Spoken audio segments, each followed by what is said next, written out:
Nostalgia. A feeling of pleasure and also slight sadness when you think about things that happened in the past.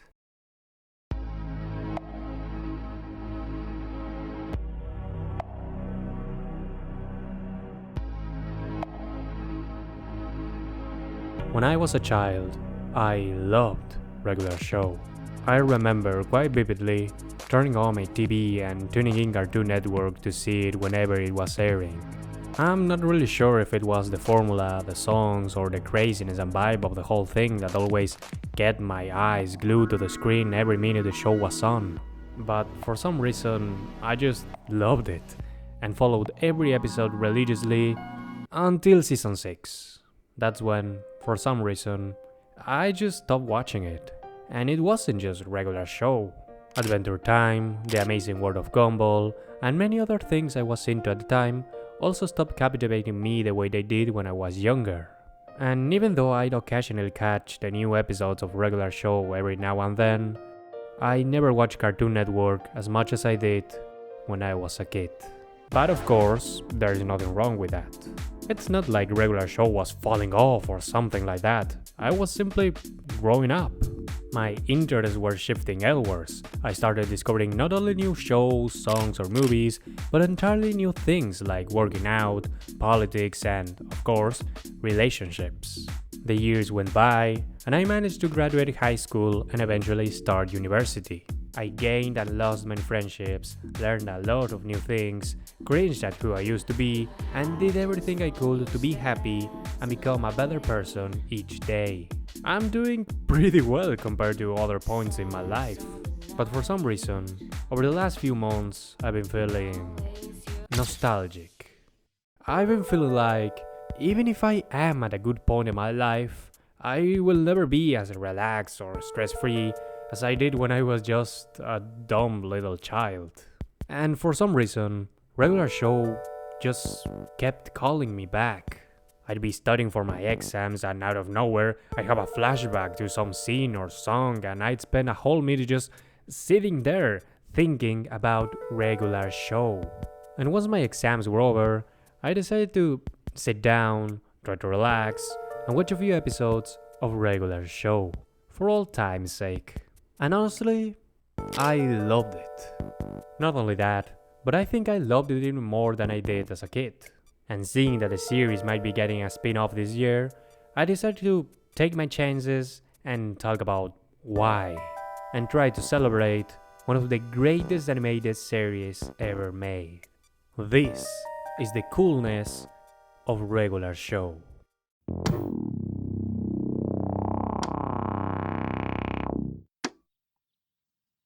Regular show first aired on September 6, 2010, presenting the bizarre adventures of the protagonist duo and park caretakers Mordecai and Rigby, who are a blue jay and a raccoon, respectively.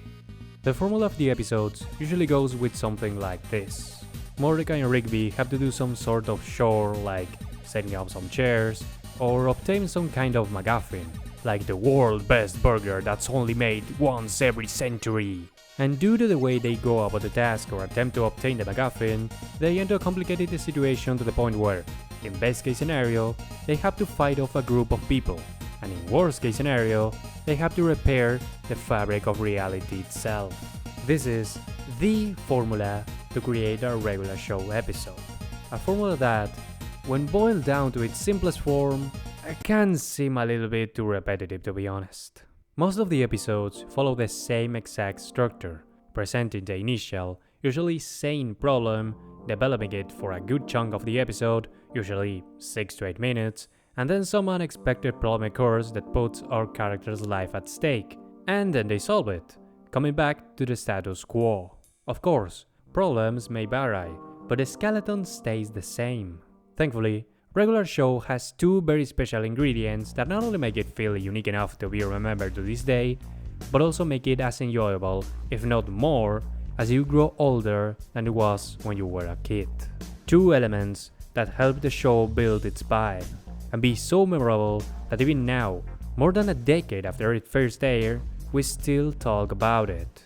The first of these being the many personal inspirations of its creator. JG Quintel. James Garland Quintel is a graduate of the California Institute of Arts and also the chillest dude in the whole world. Regular Show was written taking a lot of inspiration from the various works JG grew up with, as well as some of the real-life experiences that he and his team of writers could relate to. Things such as dealing for the first time with adult responsibilities, being in a shitty job, and having to do all sorts of boring stuff while wanting to do something more fun. That's exactly why you can enjoy the show as a kid, because the characters are funny and every episode something crazy happens.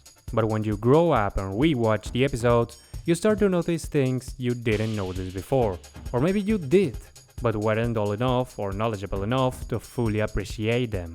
This is why so many people still believe to this day that a regular show was originally going to be an Adult Swim series, before being adapted into a Cartoon Network show. There is not a single piece of evidence that confirms this, and trust me, I looked for it.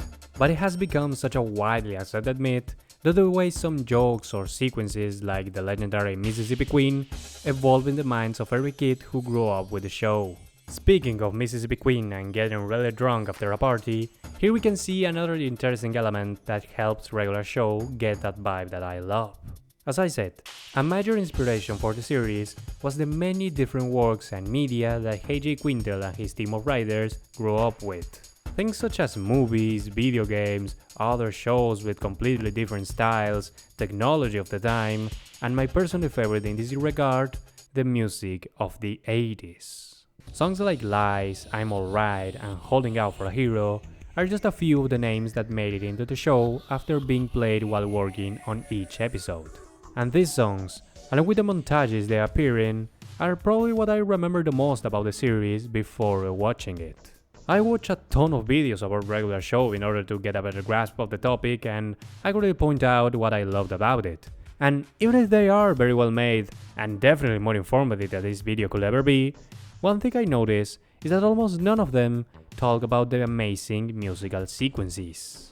Those little montages where JJ and the team could really make use of all the resources that animation offers as an artistic medium, while also sharing a copyrighted song with a much younger audience. And I find it weird because, to me, this was one of the biggest elements that form what I call the coolness of Regular Show. What I mean by this is that in those musical sequences, you can find the soul of what makes Regular Show special. You see, JJ himself said in an interview that he realized that the more you are exposed to things, the more everything starts to look lame. It's a kind of desensitizing. When you're a kid, pretty much everything is awesome. But then you look back on some of that stuff and realize it was complete garbage. The challenge is trying to make things that will hold up after you grow up. They definitely try to do that with Regular Show. The montages are, in my opinion, the most clear vision of that idea and success. And I think the best example of this can be found in the Regular Show minisode Fun Run, a 4-minute and 27-second short where Pop sees a man running for the fun of it and decides to go for a run himself. All while the now iconic song I Ran So Far Away plays in the background.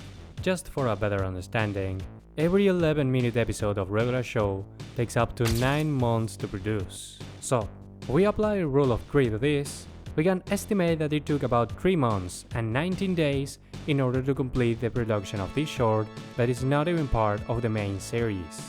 And what I find most interesting about this is that it can be seen as a glorified musical sequence from the show. A musical sequence for a song about running filled with multiple references to the 80s music, media, and entertainment. I think that's enough to prove that Regular Show is, at least partially, a love letter to all the works that shape its creators. A show born from nostalgia. But not just nostalgia for its media, but nostalgia for what that media represents. A simpler time that, being honest, will most likely never come back. The feeling of being in a harder position than a few years ago, and remembering when your biggest problem was simply getting lost in your favorite game at the time.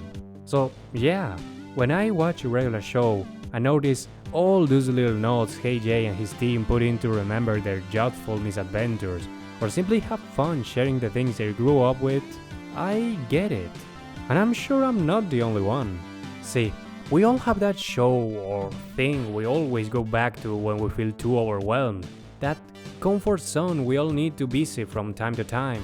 That comfort zone could be a game you used to play all the time, some episodes of a show you used to watch every afternoon, or, I don't know, a song you loved when you were younger. These things that the creators of regular show loved and used as inspiration to create something awesome serve as a gate or a link between generations. And there are a lot of people that have built their own tastes and likes with the help of regular show. I, personally, would have never discovered Kenny Loggins or the Thompson Twins if not for regular show. And I'm sure many of you can say something similar. Regular show is a show built upon nostalgia that now, after 8 long and truly complicated years, generates a sense of nostalgia that just isn't really matched by most of its contemporaries. And what I love even more about this is that regular show, in its celebration of a nostalgic past, also becomes a node to the future. We already have discussed how the use of media and technology from the 80s helped regular show get that vibe that made every episode feel unique enough with a formula that might seem repetitive and even boring after a while. But of course, music and vibes can only get you so far before it too starts to feel repetitive. So, they needed another element to add variety, and they found their solution within the park crew itself. As JG said in an interview while producing Season 3, we are definitely trying to find more stories that incorporate an emotional element so that it isn't always the guys screw something up angle that we like to use. And if you watch the first 2 seasons with that specific angle, something becomes quite clear. If you watch an episode from Season 1 up until to maybe the middle of Season 3, you could swap most of them around and they'd feel pretty much the same. You wouldn't be missing much. There is nothing wrong with that. Regular show is an episodic series after all, and a big part of its charm is seeing what kind of unexpected adventures Mordecai and Rigby will get into. But still, around the middle of Season 3, more and more episodes start appearing that, while still episodic and functioning well enough on their own, also explored and revealed sides of the main characters that we had never seen before. Episodes such as Stick Hockey, Skips vs Technology, God Model, Yes Dude Yes, Busted Car, and many more can serve very well as your usual weekly adventure. But I also try to show us these characters we already know and love in a totally different spotlight. Take for example Muscleman, who, for the entire first season and up until episode 18 of Season 2, was little more than a comic relief character that popped out every now and then or acted as an antagonist or rival to Mordecai and Rigby. Compare him to the Muscle Man from the later seasons, and not only does he get along better with the protagonist duo, but we also get to know much more about who he really is behind that Muscle Man persona. We learn his real name, his strong sense of loyalty and appreciation for his friends, his past as studying and bodybuilder, and even his relationship with his father. Not only that, but we also see his weaknesses, insecurities, and sides of him that, at first, seem unimaginable for this guy. It's incredible how much you end up liking this guy. And the same exact thing can be said about almost any of the other park crew members. We can talk about Skips and his story of love and tragedy. We can talk about Benson and his incredible arc of learning how to love himself and to be happy with who he is. Or even Rigby, who himself has some of the best written development over the series, and kinda deserves his own video. Feeling the passage of time and seeing the park members grow more comfortable with each other after so many adventures together not only feels natural and realistic, but also adds a well-appreciated depth to the series. At some point, you just accept that these guys are friends, because they really are. This is something I love about a regular show, and Adventure Time as well. It's that they use their character development to showcase struggles that a teenager stepping into adulthood can relate to. Sure, not all of us are going to have to face Snowball the Snow Monster. But we'll all have moments where we doubt our own abilities, question how others perceive us, and struggle with the new responsibilities that will come our way. And what I mean when I say that the show is a nod of the future is that it can give you some sort of idea of how to face those problems and become a better person because of them. How to move forward with your life, and most importantly, how to progress. How to grow, to adapt to new expectations of the world around you, and to live a life that you genuinely enjoy. The culmination of all of this idea can be seen in the series finale. After an entire arc where Pops discovered that he is the chosen one, the embodiment of all good in the universe, and sacrificing himself to defeat the anti-Pops once and for all, we get one last musical sequence with David Bowie's song Heroes. We see our characters returning to Earth and reuniting with the people they left behind. And after mourning Pops, the savior of the universe, we get to see Mordecai and Rigby leaving the park and going their own separate ways. We see Mordecai becoming an artist, using his art to process his romantic experiences. We see Rigby playing video games with his family, enjoying them as he watches his children grow. And we see all the park members moving on, leaving the park behind and stepping into a new chapter of their lives. Finally, after that brief moment, we get another time skip. 25 years have passed since the day Pops saved the universe, and the park members reunite to remember the old times. We see their families gathered, having fun, enjoying their time together. And at last, we see our protagonists, Mordecai and Rigby, sitting on the steps of the house, talking about life, about Pop's sacrifice, and about how, without him, they wouldn't have anything they have now. And you know what? I like that. I like seeing Pops as this kind of paternal or even Christ-like figure for the park members, and how his ultimate sacrifice led them to live long, fulfilling lives full of purpose. And how this show, after reaching its conclusion, after more than 8 years, still serves as an inspiration for young people to grow up without fearing it.